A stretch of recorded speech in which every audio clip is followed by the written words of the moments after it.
Shalom saudara-saudari yang terkasih di dalam Tuhan.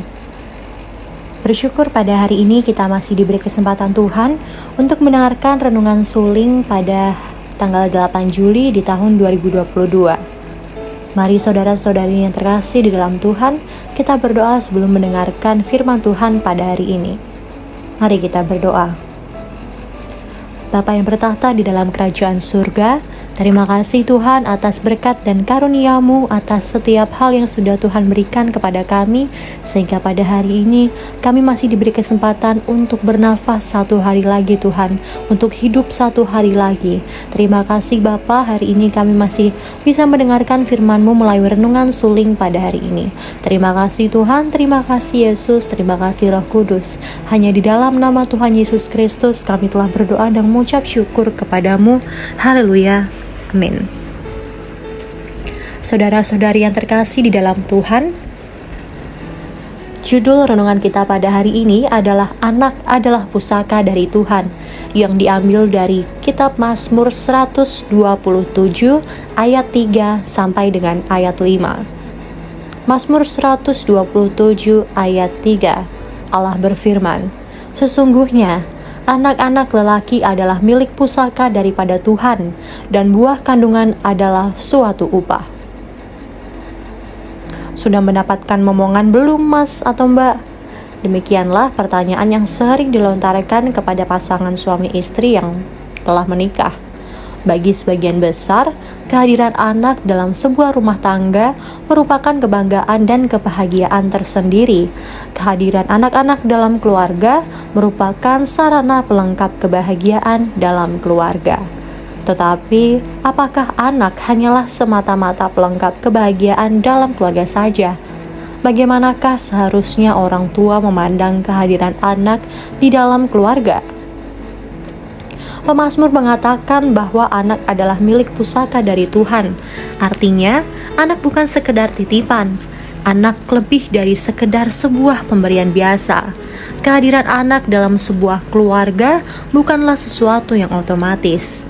Dengan demikian, ketika sebuah keluarga dianugerahi oleh Tuhan, ketika sebuah keluarga dianugerahi anak oleh Tuhan, pastilah ada rencana Tuhan yang indah di dalamnya. Seperti itulah keberadaan seorang anak dalam sebuah keluarga.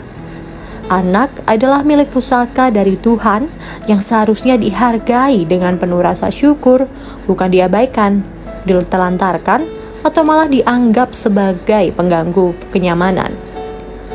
Saudara-saudari yang terkasih di dalam Tuhan, pesan pemazmur ini menjadi pengingat bagi kita, terutama bagi keluarga-keluarga yang dikaruniai anak oleh Tuhan.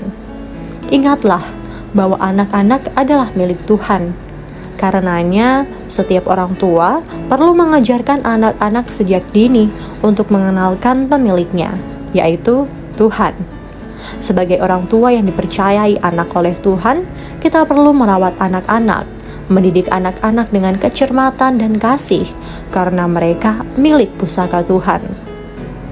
Sebagai orang tua, kita tidak boleh lupa bahwa setiap anak yang dilahirkan ke dunia memiliki potensi besar untuk menjadi anak-anak ilahi yang hebat. Di tangan anak-anak kitalah terletak masa depan dari gereja dan dunia. Apakah mereka akan menjadi pekerja-pekerja Allah yang tangguh dengan memiliki kasih ilahi di dalam diri mereka, atau mereka menjadi orang-orang berpengaruh buruk dan jahat? Semua itu tergantung dari kita, para orang tuanya. Bagaimana kita sebagai orang tua mendidik anak-anak saat ini akan sangat menentukan seperti apa jadinya mereka kelak. Anak-anak adalah pemberian istimewa dari Tuhan, dan para orang tua diberi kehormatan istimewa pula untuk mengasuhnya.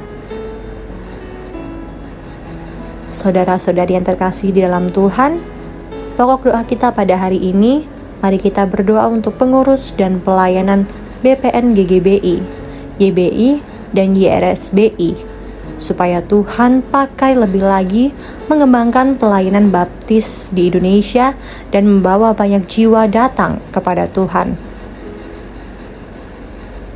Demikian renungan suling kita pada hari ini, kiranya menjadi berkat, menjadi rema untuk kita semua. Tuhan Yesus memberkati.